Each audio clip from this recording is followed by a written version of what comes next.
Money comes, money goes. But what's important is, are you fulfilling your purpose? And living in my purpose and what's destined for me and my imprint to leave on this world, that's what drives me. So anyone who comes to me to say like, hey, Brooke, you can go somewhere else and, do more. This is more. I change lives for a living. It's more of a humanity thing for you versus Yeah. financial gain. Yeah. That's wonderful. Let me find a scratcher ticket. I'll be right.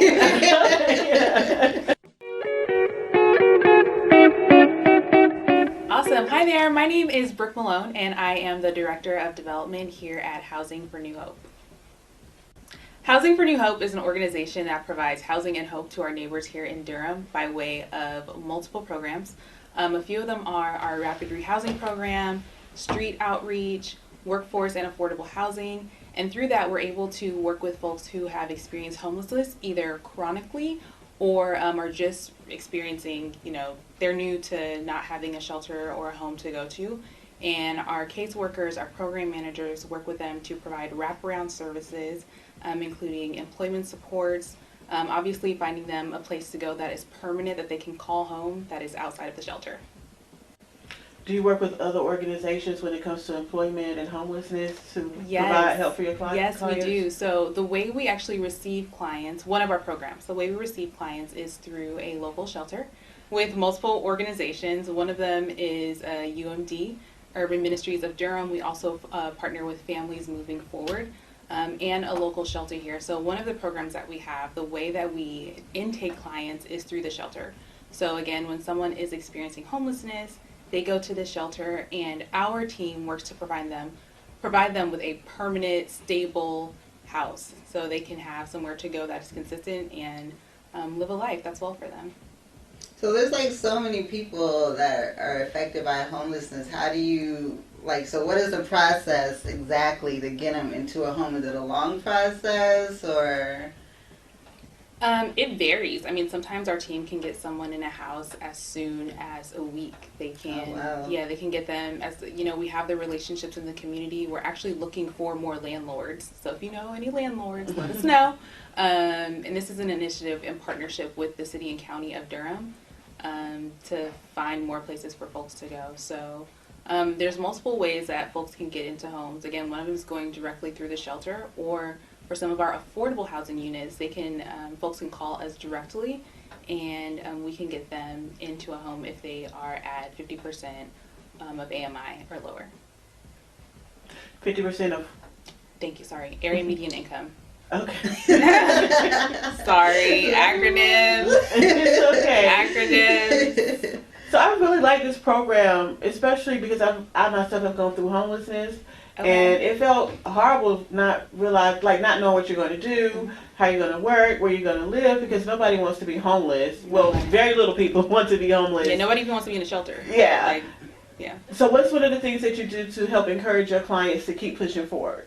So some of the things that our program managers do are provide wraparound services, and some of those wraparound services include checking on them, making sure they have access to resources that can get them to doctor's appointments or to find a job, or if they have also food insecurity and some other issues and challenges. We work with our community partners to make sure they have all of the resources that they need. Oh, that's really good. Yeah. So what makes you keep doing this every day? Because I know sometimes it can be, I don't want to say horrible, but it can be very depressing and stressful, especially to see, I don't know what age you start at providing services for. What age do you have to be at least? So we mostly work with adult individuals. There are organizations here in town that work with families, but there is a huge need for adults and individuals who are experiencing homelessness. And something we've been tasked with in partnership with the city and the county of Durham is to work with and for those individuals. But we do also work with families who have children, and I mean children as young as 3-4 years old. I mean, I had one of our program managers came in recently, Miss Cynthia, and she shared a story about how one of the children, their face was just lit up when they walked into their new home. And she was like, we were on a call, and she was like, I cannot even begin to describe to you all that feeling of that child when they walked in the door of their new home. This can be any of us. When I look at someone who is experiencing a temporary situation, this could be me, this could be you, this could be my mom, this could be my son in the future. I don't know who this is, and I would hope that if I was in the situation, someone would provide me with the same opportunity.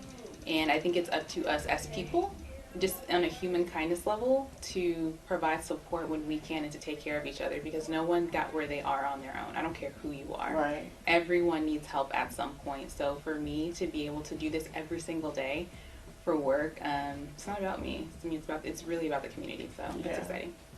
Have you had people inquiring about face masks since they implemented it being mandatory in Durham? Yes, so I mean, some of our clients are in need of face masks, and as soon as we get them, it's incredibly helpful because we manage multiple properties. So at our properties, we are able to hand them out to our residents and our clients. So it's been very helpful for them to remain safe and, you know, keep themselves healthy, especially because in some of our properties we have folks who are disabled and they can't necessarily get to a mask or don't have access to Amazon or any other place to find a mask. So any mask donations that we receive are incredibly appreciated, and we're very grateful for your partnership. And yeah, we're excited to pass them on to our clients. Yes, that's good. So with you having such a heavy background in nonprofits, like what drew you to that sector? This is funny. Can I tell a funny story? Yeah. Okay, so I started off as a nursing student because I wanted to help people. I was like, I want to be a nurse because I want to help people. And then I had my son, and I was like, you know what? If I had a patient like myself, I would quit. I need to figure out another way to help people. So I did a program in college, and I helped someone out with a fundraiser, and I was like, oh, this is really fun. And someone shared with me, like, Brooke, also you're really good at this. Like, do you realize that you can tell stories and help raise resources through volunteerism, community engagement, raising awareness, raising funds? And I was like, nope, but sign me up. Mm-hmm. So I found myself into this career very young, and I love it. I left the sector for about 1.5 years, and I was miserable. Mm-hmm. And I immediately thought, like, I want to go back to helping people.